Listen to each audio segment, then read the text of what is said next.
Good afternoon, everyone. Welcome to the Washington Brief for Tuesday, November 7. It is my pleasure to welcome Dr. Michael Jenkins, president of the Washington Times Foundation, which sponsors this webcast. Dr. Jenkins is also chairman of the Washington Times Holdings, the LLC that owns the Washington Times news organization, and he has led many very successful fact-finding trips to key pivotal hotspots in the world, like Korea for policy experts and peace initiatives to the Middle East for the Universal Peace Federation. Welcome, Dr. Jenkins. Thank you, Larry, and thank you for all you do for the Washington Brief. We're happy to welcome our listening audience throughout the North America and throughout Europe and around the world. We have a very special program for you today. Our moderator is Ambassador Joseph DeTrani. Ambassador DeTrani is a very well-known commentator on security issues.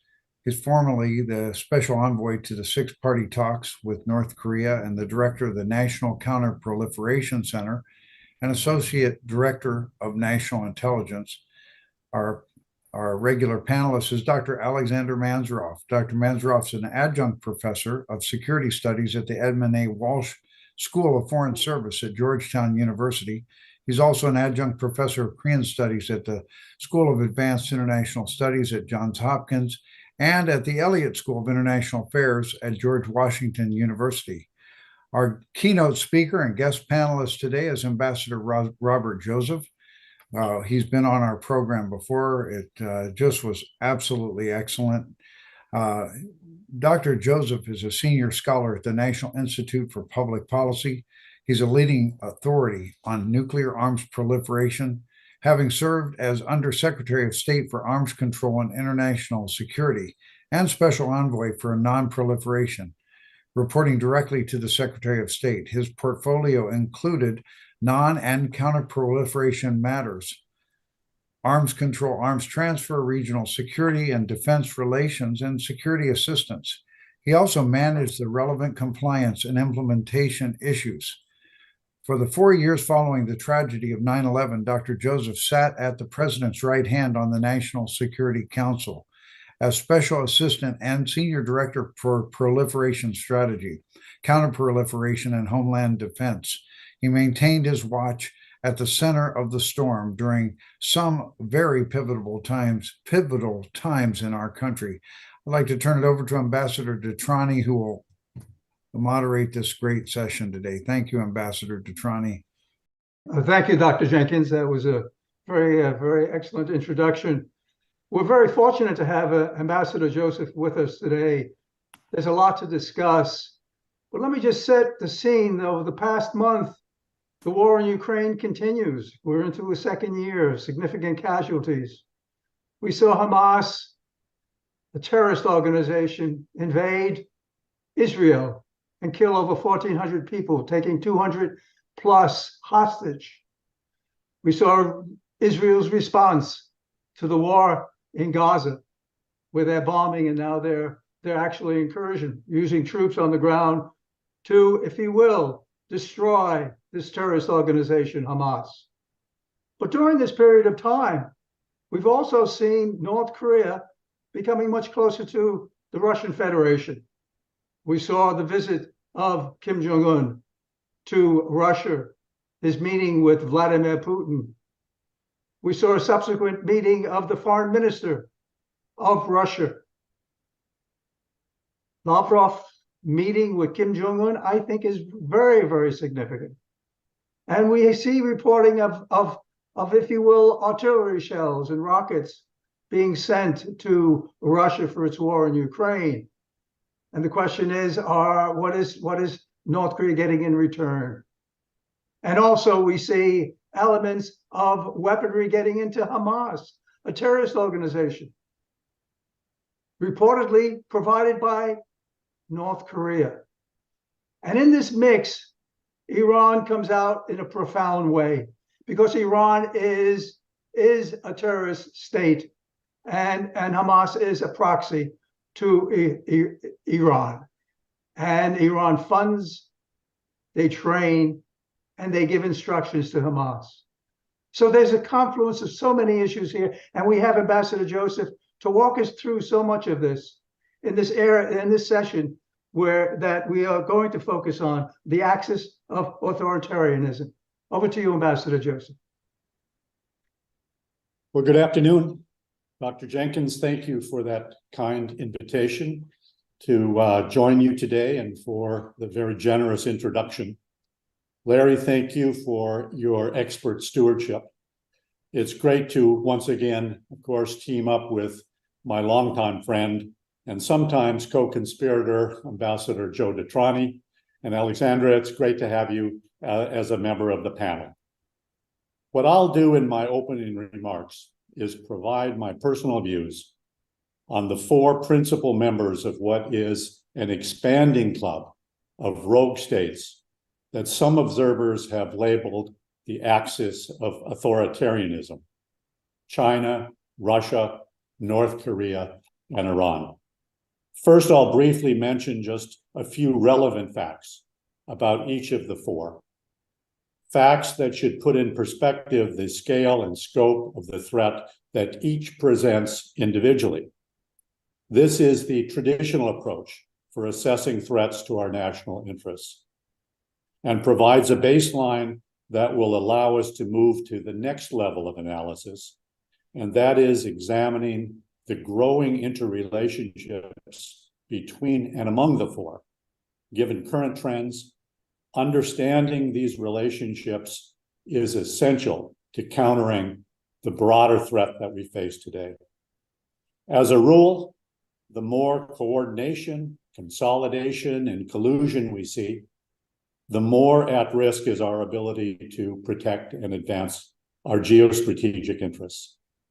Let there be no mistake, the leadership role that the United States has played for the past 7 decades is under greater pressure today than ever before, in large part because of the collective threat of authoritarianism, a complex, multidimensional threat that affects international diplomacy and politics, global economics, and of course, military capabilities in every domain. So let me begin with China, a country that is often recognized as an existential long-term threat to the United States, with the second largest economy in the world, perhaps the fastest growing conventional military, and an ongoing nuclear modernization that has been described by the previous STRATCOM commander as breathtaking in both numbers and diversity. Just a few facts. The predatory nature of China's broader strategy is clearly reflected in its economic policies, whether it's the massive theft of intellectual property, the acquisition of strategic natural resources in Africa and South America, or the Belt and Road Initiative. While the Chinese economy does have significant vulnerabilities, it nevertheless plays a central role in achieving President Xi's stated goal of making China if not the foremost world power by 2049. But the most alarming component of the China dream is its military buildup.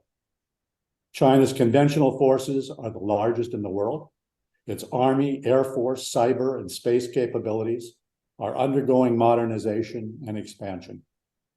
The Chinese Navy now has more ships than ours, giving Beijing a blue water capability with bases stretching from its artificial and now militarized islands in the South China Sea to Pakistan to Djibouti.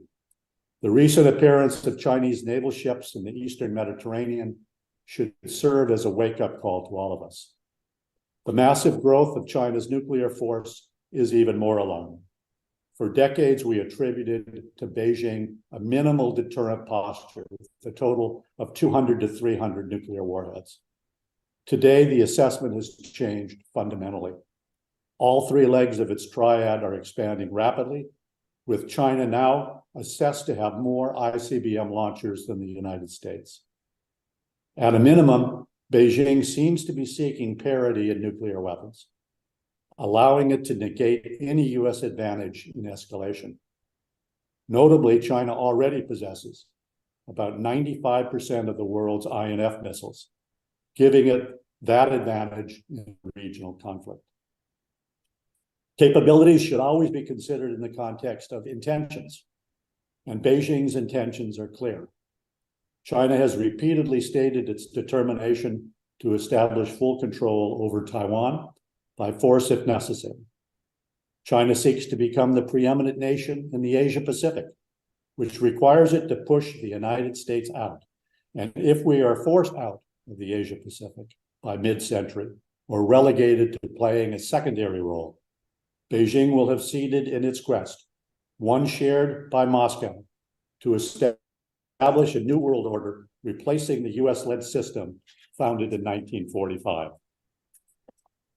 I don't have time to provide even a general overview of the capabilities and tensions of the other three members of the authoritarian axis.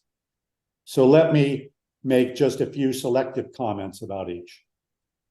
Russia is a revanchist state in decline, but one that under Putin is determined to reestablish itself as a global power. Its economy is fully dependent on the price of oil and gas. Its military has suffered setbacks in the war on Ukraine, although I would caution that the outcome of that war is still open to question. What we should not question is Russian nuclear capabilities, which are, in my view, superior to our own, even with the modernization of our own strategic triad.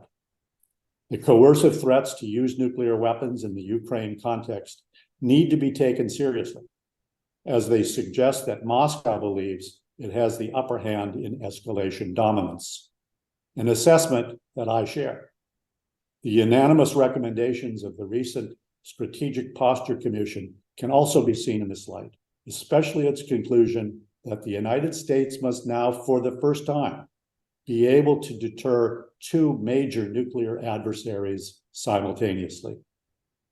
As for North Korea, with the West's attention paid almost exclusively to its nuclear program, the focus has been on the goal of denuclearization through negotiations and concessions.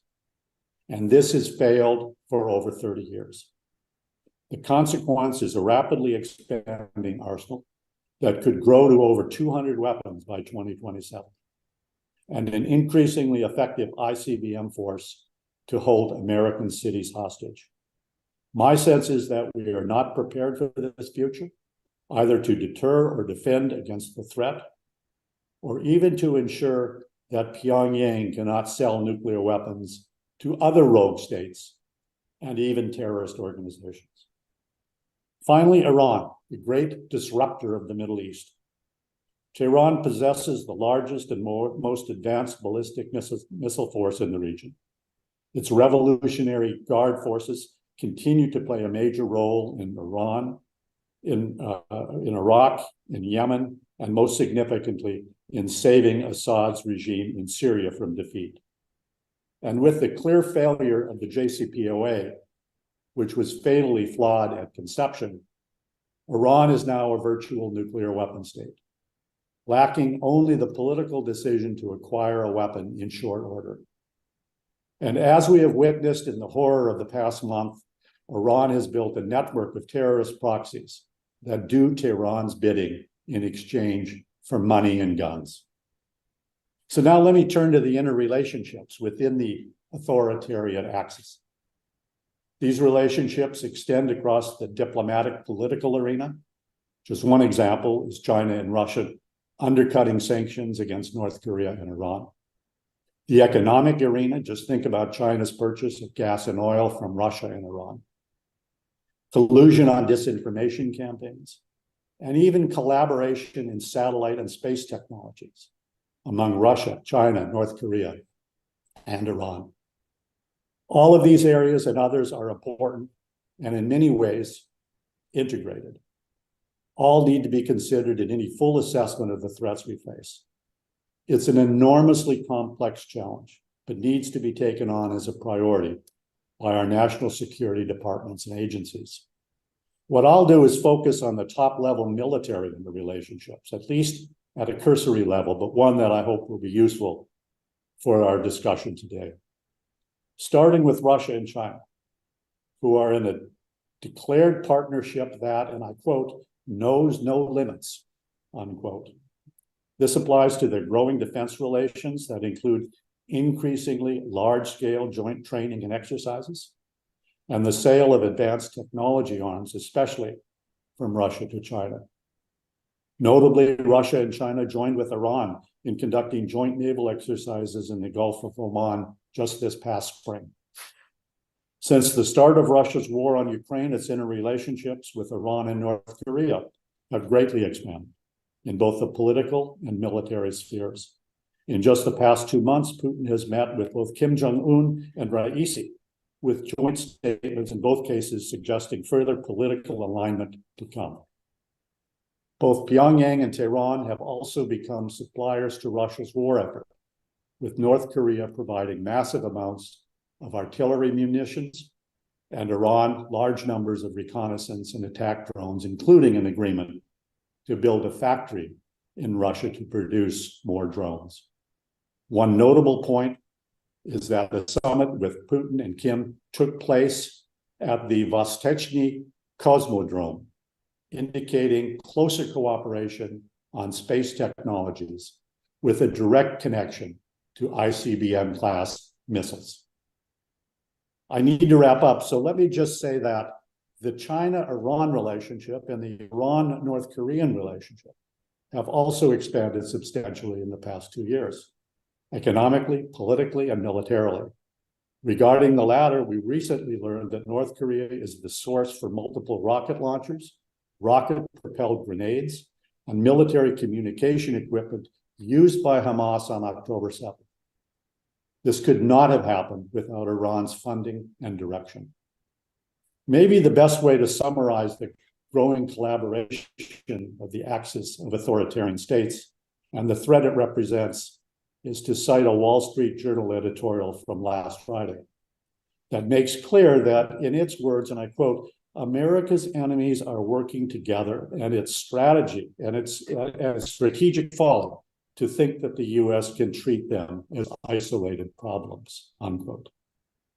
Supporting the contention that there is a direct link between the war in Ukraine and the attack on Israel, the editorial cites several facts concerning the deepening Russia-Iran alliance, the plan through the Wagner Group to provide Hezbollah with air defenses, Iran supplying Russia with more than 300,000 artillery shells and 1 million rounds of ammunition, Russia's training of Iranian pilots, and the possibility of Russia selling the advanced S-400 air defense system to Iran, allowing it to defend its nuclear sites from attack.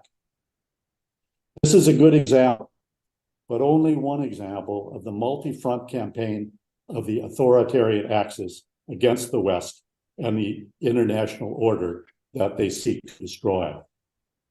If there's anything positive to come out of the current Middle East conflict, it may be a realization of the combined global threat from this axis, the collaboration between and among our adversaries.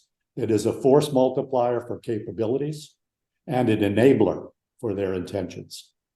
In this case, and again, this is just one other example, I use the word enabler in the sense that Tehran likely felt more secure in greenlighting Hamas's assault on Israel, knowing that Moscow and Beijing would provide political cover for its aggression.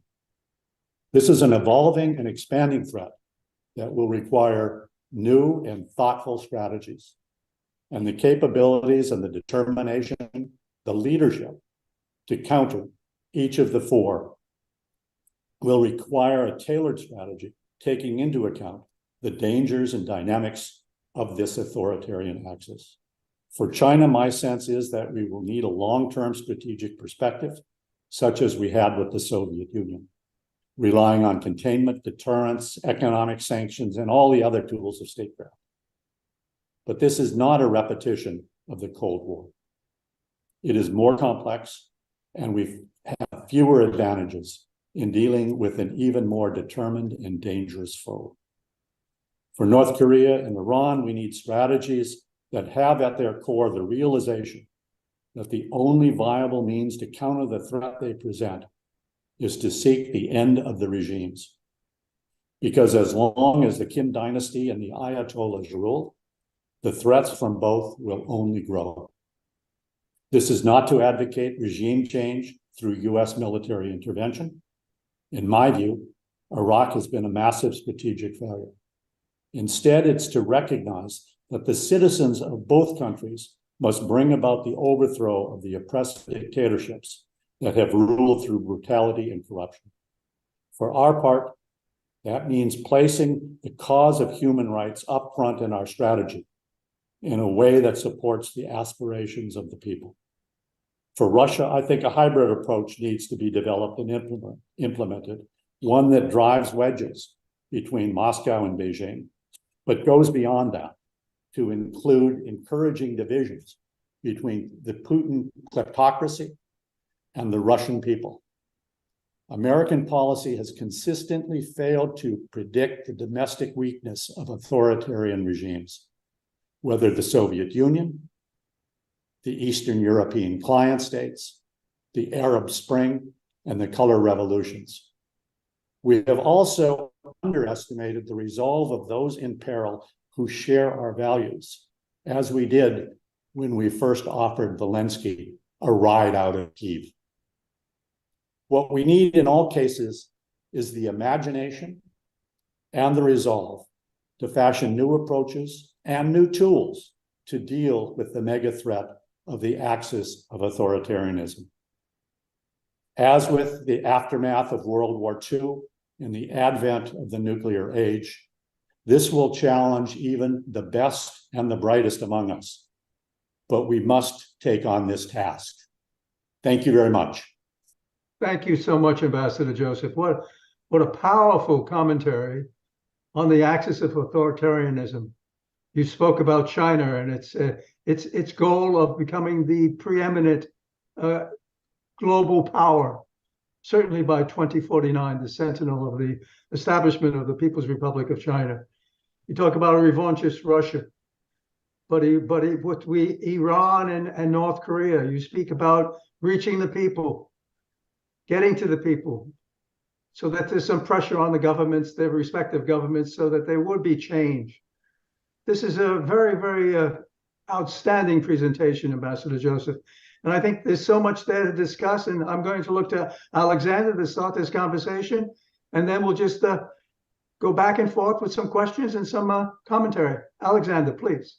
Hey, thank you very much, Ambassador. And I would second you that this was an outstanding presentation by Ambassador Joseph. I mean, you laid out a spectacular agenda for the U.S. strategy in the future.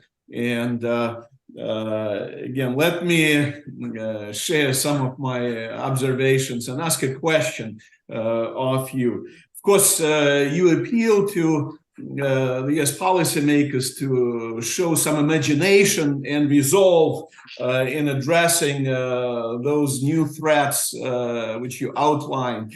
And with respect to China, you talked about the need for long-term containment all out. With respect to North Korea, you appealed for the regime change, essentially, but not by the U.S. military means, U.S. military intervention, but by way of kind of fomenting, the popular discontent and the action by the civil society in those countries. As long as we kind of push the human rights agenda, the free flow of information into those countries, hopefully we might get there. And finally, with Russia, you advocate the need to drive wedges between Russia and its major ally, watching its back, China, on the one hand. On the other hand, the need to kind of look for fractures within that country, fractures between the leadership and the political elites, let alone civil society. So again, to me, and forgive me for the language, but it sounds pretty revolutionary, the vision which you outlined, and I would dare to say Trotskyist, but I don't want to kind of put any labels there. But again, very ambitious agenda. and I especially kind of appreciate your insistence that the challenges which these 4 members of the Rogue States Club, it's your the way you put it, the Club of Rogue States, they need to be addressed together, you know, as a wholesome challenge, not one by one separately, if we want to counter that global threat which the access of authoritarian powers poses to the United States. So that's my takeaway from your presentation. Now, and if I'm not correct, please correct me. But let me ask you a simple question. I mean, what is driving together these so-called authoritarian states? Because we know, I mean, they face different challenges. They have very complicated history of bilateral relationships. I mean, very controversial history. They face really divergent interests. As you know, President Putin, I mean, he's been in power for almost a quarter of a century. And there was a time when he was looking west. He wanted his country to become a NATO member state. I mean, very different agenda which he pursued. Again, I would profoundly disagree with the Freedom House assessment that Russia is at the bottom of the, you know, freedom ratings, below the North Korean, Saudi Arabia, and whatever they say. Only people who've never been to Russia can say those things, because it's a very different country from the Soviet Union, as you know it very well. The same with President Xi. I mean, you know, he let go his foreign minister, he fired his defense minister, his prime minister passed away unexpectedly at the very young age of 68. So he's really busy with his domestic, you know, political survival, if you wish. Now, North Korea faces very different challenges, whether the country is starving or not, but clearly its challenges and interests are different from those China faces or Russia faces. And so, again, my question is, what is driving them together? You know, because for so long they were looking in different directions. They were trying to solve the challenges and issues by different means, and had real trouble kind of coming together and working against. Is it a common threat which they all perceive? Is it some shared values? I mean, what is it that brings them together, which is different from, let's say, situation 5, 10 years ago, let alone 20 years ago? On the one hand, and on the other hand, then what are the implications of them coming together? You outlined some of them, but I'm worried whether, you know, the kind of consolidation of the axis of authoritarianism, as you put it, whether it might lead to, and under what conditions it might lead to the waning of the US influence and global leadership, if you wish, further destabilization of you know, international situation, greater tensions, deglobalization, you know, more decoupling, de-risking, and all that. So on the one hand, again, what's driving them together? And on the other hand, if we fail, then what are the implications of that failure globally and for the US? If you can just amplify those points for us, please. Sure, great question. Thank you for that. I think the 4 that I mentioned, and there are others, I think, who are wannabes who will be entering into this axis, but the 4 that I mentioned do share a number of characteristics. I think all 4 are rejectionist states. They all reject the current international order, which was established by the United States and mostly Western countries in 1945. They see this as inhibiting their ability to achieve their goals. All four are also revisionist states. They desire to change the position of their countries and take a greater leadership role in the region and globally. Russia, as I mentioned, wants to reestablish its position as a world power, which it lost with the end of the Soviet Union. China has been a revisionist state from the outset, seeking not only control over Taiwan, but predominance in the Asia-Pacific region. And perhaps its ambitions are even greater than that. North Korea, its declared policy is to seek the unification of the Korean Peninsula by force if necessary. And they're driven by that goal.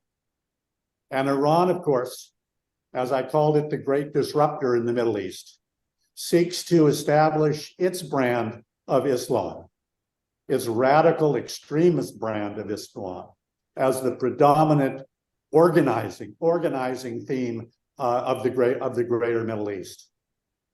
I'd also say that these four countries, these four regimes, and we should talk about the regimes rather than the people, these four regimes share a sense of vulnerability from their own people.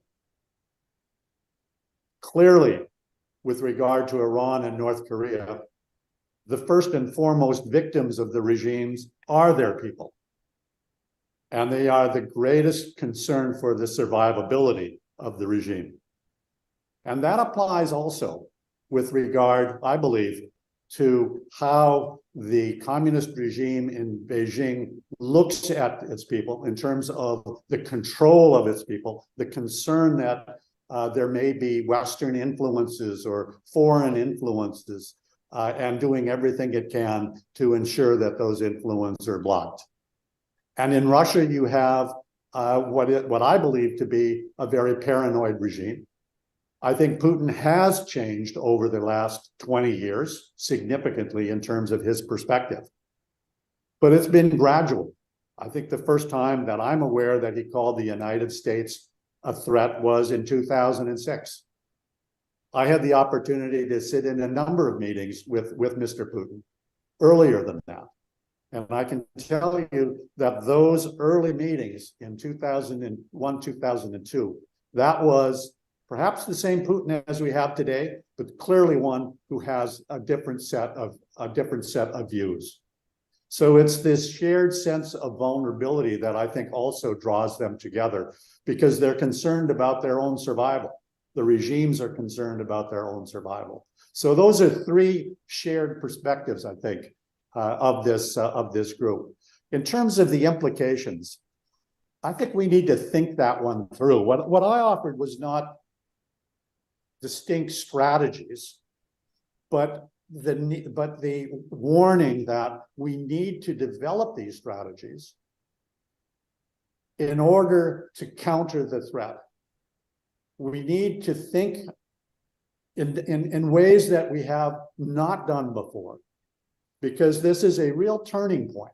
And I think as this axis becomes perhaps larger, certainly becomes more powerful, each of those who are part of this will feel more likely that they can pursue aggression in their regions.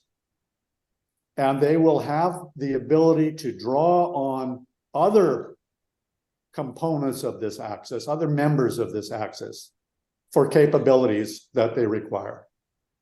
So it's incumbent upon us to think through this problem, to provide a new way forward, because the old ways, clearly there's a lot to learn from the past. There's a lot of the tools that will be instrumental in a comprehensive strategy, but we need new insights.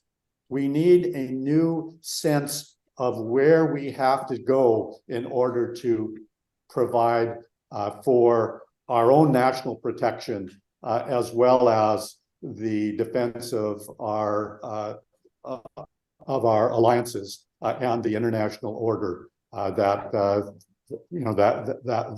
we currently see in effect. So thank you for the excellent question, Dr. Mansourov, and Ambassador Joseph, for a great response. Let me make a few comments and then ask you a question, Ambassador Joseph, related to your commentary. You know, the China-Russia axis, if you will, I mean, it goes back to the 1960s when China and Russia and the Soviet Union at that time were really at odds. I mean, China was concerned that the Soviet Union was going to nuke them. And this is Mao reaching out to an enemy far away, the United States, Richard Nixon, and saying an enemy far away is better to deal with, better to cooperate with than an enemy close up, if you will, the Soviet Union. So that's rapprochement with the United States. So, and we saw the US and China coming together to defeat the Soviet Union in Afghanistan, and a lot of cooperation there. So there were elements, there's elements there between China and the Russian Federation that speak to historical differences. So when you say, let's find wedges and so forth, you're absolutely correct. Because I think in the dynamics, in the DNA in the respective countries themselves, I don't think there is that element of cohesion where they come together. And that gets back to Dr. Mansourov's question. Maybe they're coming together, a marriage of convenience, because they see the U.S. as the adversary, et cetera. So I think your point is right on the mark, Ambassador Joseph. We need to find those wedges, but we haven't done that very well, because that relationship, as you just cited, between China and Russia has become that much closer with joint military exercises, et cetera, despite the fact that China is having significant economic difficulties within the country. Dr. Mansourov talked about, you know, if you will, the foreign minister has been replaced, Qin Gang, the defense minister, a number of other issues, the rocket force commanders, and so forth. But nonetheless, there is that element there. But there is an element also within China that in the past had spoke to democratization, that spoke to it, but we have a different leader in Xi Jinping.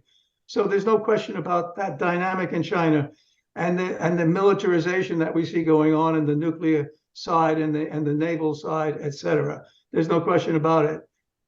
But also, when you look at Iran, their relationship, you mentioned Syria, Iraq. This is an Iran that has been emboldened, seems to be moving forward.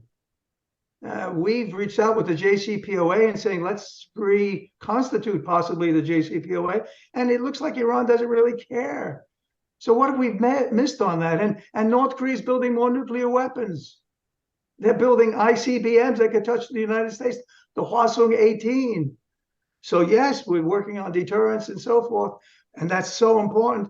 But the DPRK is building a much more significant nuclear and missile capabilities, and even I would submit their conventional forces.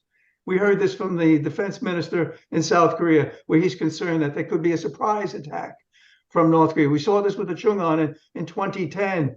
Let me just make a couple of observations that I think are relevant to the questions. One is that I think we're all saying the same thing, that these states see their relationship with the United States and the West really as a zero-sum, from a zero-sum perspective. What's good for the United States is bad for them. And if the United States loses, it's a positive on their side. And that's important, I think, to keep in mind when dealing with these states at any sort of level of strategy. All of these states, as we've said, have their vulnerabilities. And we need to, in fashioning new strategies, take these vulnerabilities into account. I mentioned what I believe to be the greatest vulnerability of Iran and North Korea, and that is the alienation of their own people. But today, we don't really take that into account. We talk about human rights, but we don't put human rights up front in our strategy. It's more rhetorical than anything else. We say the right words, but then we throw lifelines to these regimes, whether it's in the form of $6 billion for 5 hostages, or whether it's in the form of hundreds of billions of dollars for the JCPOA, which was, as I said, flawed at conception. But we have this inability to overcome, I think, preconceived patterns of behavior on our part in dealing with these countries. And I think that is one sort of essential element of thinking through the problem, thinking through the complexities of the problem. You mentioned emboldenment.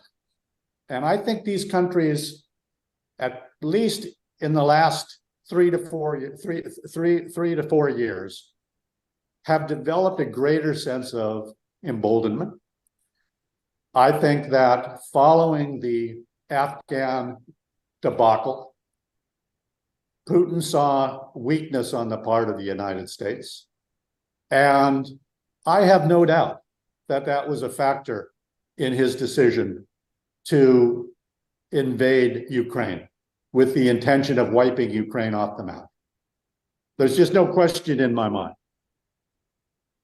Afghanistan, the lack of leadership on our part, the lack of resolve on our part, is something that does encourage these countries to take the type of actions, aggressive actions, against their neighbors and elsewhere. And I would say until we turn that around, we're going to see more and more. Today, we're watching as Iranian-backed militias in Iraq and elsewhere attack American troops in the Middle East. And what have we done after more than a dozen attacks? Well, we had an airstrike that basically, attacked the broom closet in one of our adversaries' facilities. We're showing weakness. And one thing that I remember Putin saying vividly was that weakness is provocative. Now, he was talking about Russia not showing weakness, but you turn that around. The United States had shown weakness, and we have contributed, I think, to this expansion in both intentions and capabilities of these adversary states.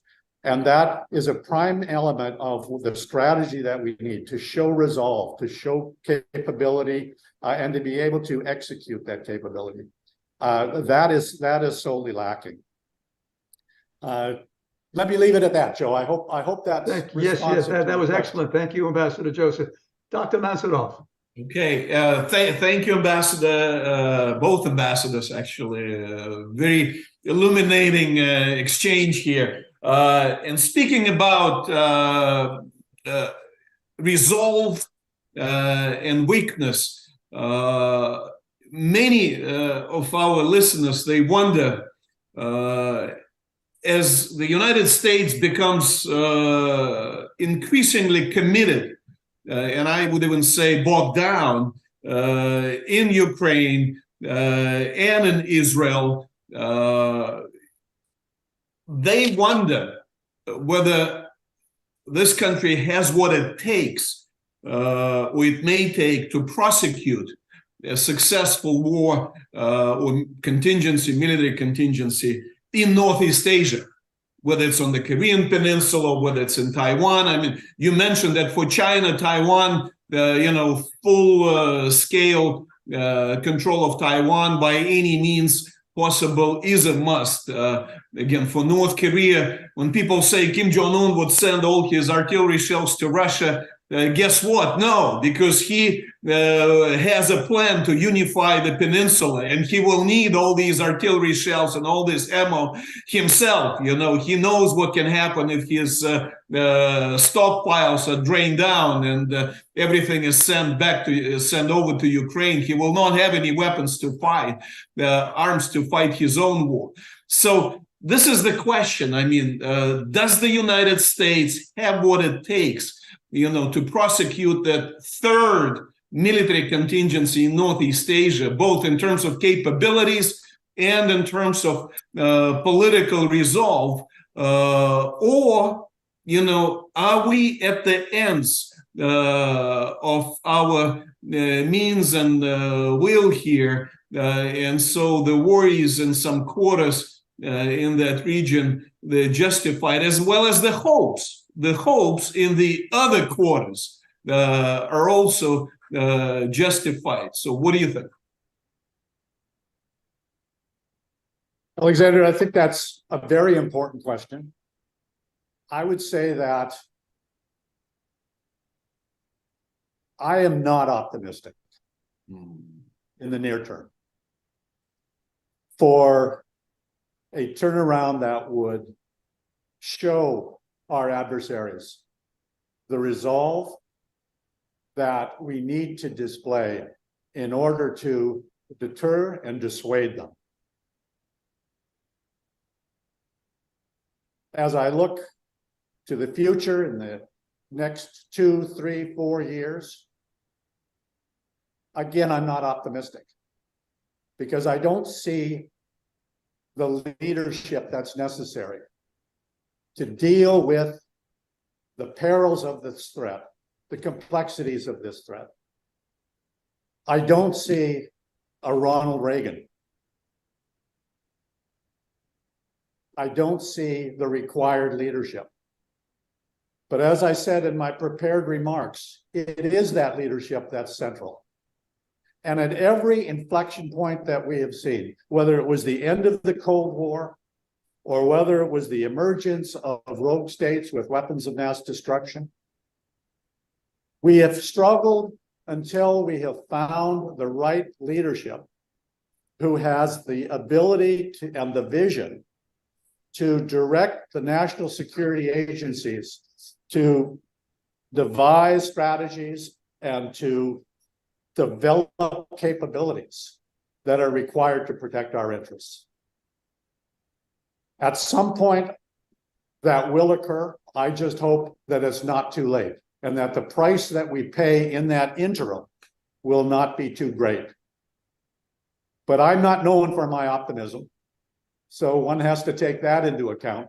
I just don't see the leadership there. Okay. It's a sad commentary. Thank you. Thank you, Ambassador Joseph, that's an interesting answer. Let me just comment on that and ask you a final question, but obviously keep this open for Dr. Mansourov also. You know, we mentioned Taiwan in passing.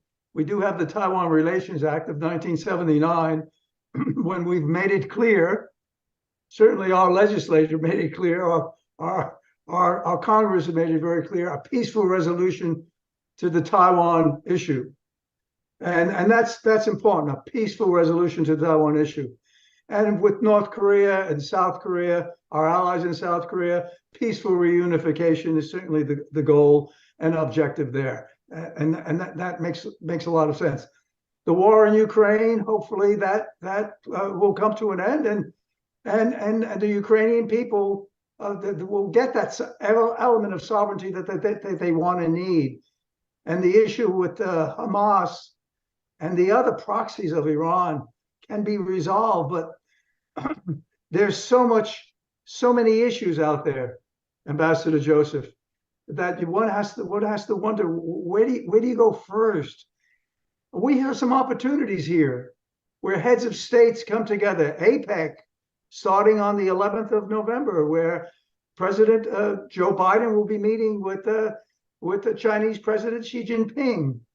Hopefully, we'll talk about the war in Ukraine. We'll talk about that axis of authoritarianism.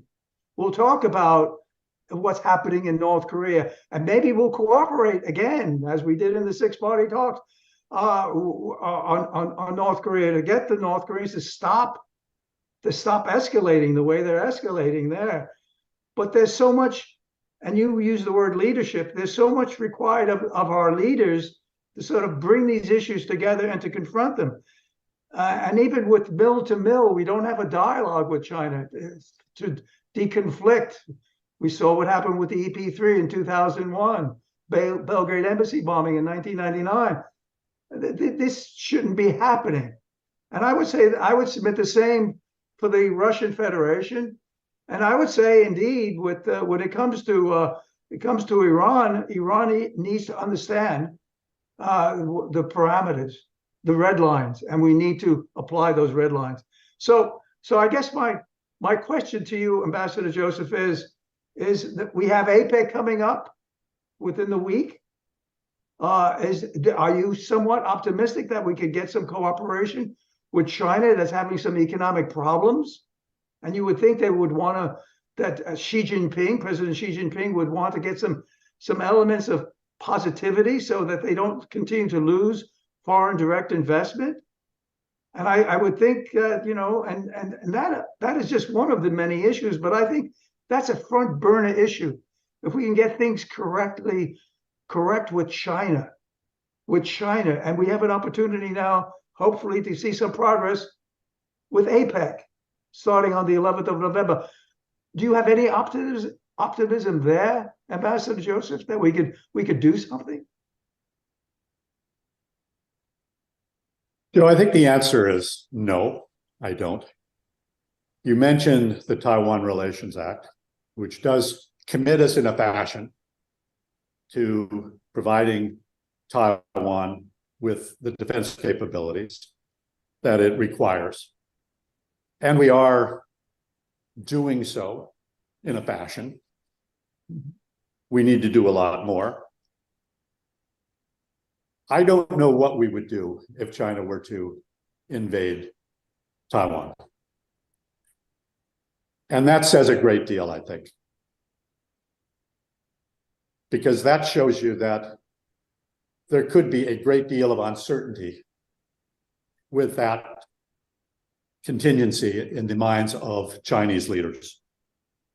In terms of red lines, Joe, you know as well as I that we have placed red lines before our adversaries time and time again, whether it was in this no use of CW, chemical weapons in Syria, or whether it was with regard to China or Iran.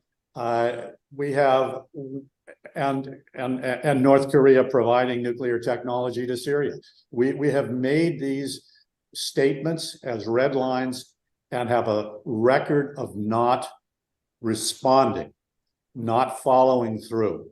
And I think that has had a corrosive effect on the perception of our credibility. But again, perhaps the greatest event in that regard, at least the greatest recent event, was the Afghan withdrawal. And if any administration can say that the Afghan withdrawal was an extraordinary success, that tells you all you need to know about the credibility of that administration. It's an administration that, in my view, exudes weakness. And as Putin said, weakness is provocative. And we will be, I think, paying a price for that weakness for some time to come. In terms of opportunities with China, APEC, for example, I think there's a possibility that the Chinese will make some tactical moves in that regard, because they do have economic vulnerabilities. They do want to improve their economic standing, and they know that we can help in doing that.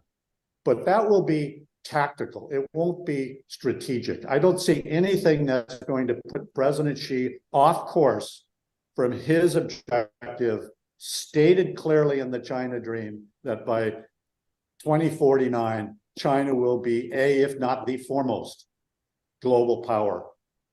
And that is at our expense. So short term, tactically, yes, there's possibilities for coordination and cooperation. But long term, again, I'm just not optimistic. Thank you, Ambassador Joseph. Dr. Mansourov, one quick question, please. Very simple question. Containment of China, hybrid war against Russia, regime change in Iran and North Korea. These are your prescriptions. Does it mean that as a former US diplomat, Undersecretary of State, now you believe that the age of diplomacy is over? Is diplomacy dead? Or do we still have any possibility of strategic arms control talks or strategic detente? Thank you, Ambassador. Are diplomats now out of business? Thank you, Dr. Mansourov. Please, Ambassador Joseph. Yeah, great question. No, I don't think that the age of diplomacy is dead. I think diplomacy remains a very important tool in our tool chest. It's just that we have to focus diplomacy on the right objectives in the context of the right strategy. Okay, it's not arms control negotiations or more negotiations over denuclearization with Pyongyang, or with reestablishing the JCPOA in some form. Those are fool's errands. Those are traps. But diplomacy itself is a primary tool that we need to apply, but in the context of this new strategic framework. Thank you, Ambassador Joseph. Let me just say this. We talk about deterrence, and I always use the term integrated deterrence because that's diplomacy, that's economic leverage, and that is the military side. It's integrated. And that's what we're doing, hopefully, with our allies in South Korea and Japan, where we built up our deterrent capability to make that message very clear to North Korea. But Dr. Mansorov's question, I think, was very good. And I like your answer, Ambassador Joseph. Diplomacy is so important. That needs to be in the fore. And, you know, after the implosion of the Soviet Union in 1991, we closed our many cultural centers around the world, information centers around the world. USIS was closed, was shuttered in 1998, 1999, because we felt maybe we didn't have to talk to the world about our values and what it meant to be, if you will, an ally of the United States with the values we have and the values of our allies and our partners. So there's so much here. And I think this conversation with you, Ambassador Joseph, and thank you, Dr. Mansourov, for your excellent questions and commentary. I think your presentation, Ambassador Joseph, was just outstanding. And I want to thank Dr. Jenkins and the Washington Times Foundation for permitting us to have these conversations, which I think are helpful for all of us sitting here. But it's also important to communicate to the public so that these issues are transparent to everyone, and the people, as Ambassador Joseph indicated, the people are so important, and we've got to reach the people in North Korea, the people in Iran, and in other places also. So over to you, Dr. Jenkins. Ambassador DeTrani, thank you so much. Another excellent program. Ambassador Joseph, I'm so happy to receive this answer. I know our friends at the State Department are happy that diplomacy is not over. And we're lucky to have Dr. Mansourov, who always is probing a little deeper to really ask the questions that are often not really looked at so closely. And today's program really helps us to see how crucial the timing is right now, that diplomacy is increased in every level, and the proper diplomacy focused on the issues that are at hand. And I think, Ambassador DeTrani, you've done that over the years, and you're keeping it on track, I see, with your op-eds in the Washington Times and many other journals. I'm very grateful for Chris Dolan, the president of the Washington Times. He also makes sure that this wonderful program is covered by the Times, which also really has a far reach throughout the world. And we're also very happy to have this kind of engagement. We're here every first Tuesday of every month, and we look forward to each program where experts, truly the highest level diplomats, ambassadors, and experts in the field of peace and negotiation, come and give us their wisdom. We're very fortunate. I would just really want to wish everybody a great week. And Ambassador DeTrani, I can't thank you enough for your leadership. One thing I like about Ambassador DeTrani, he's always positive, and he's always looking for good relationships, even with those who many would consider our enemies. He has a very strong ability to find the good things in every negotiation and discussion. And because of that, he seems to be welcomed in every circle in the world. So we need you, Joe. Thank you very much. God bless you all. Thank you, Dr. Jenkins.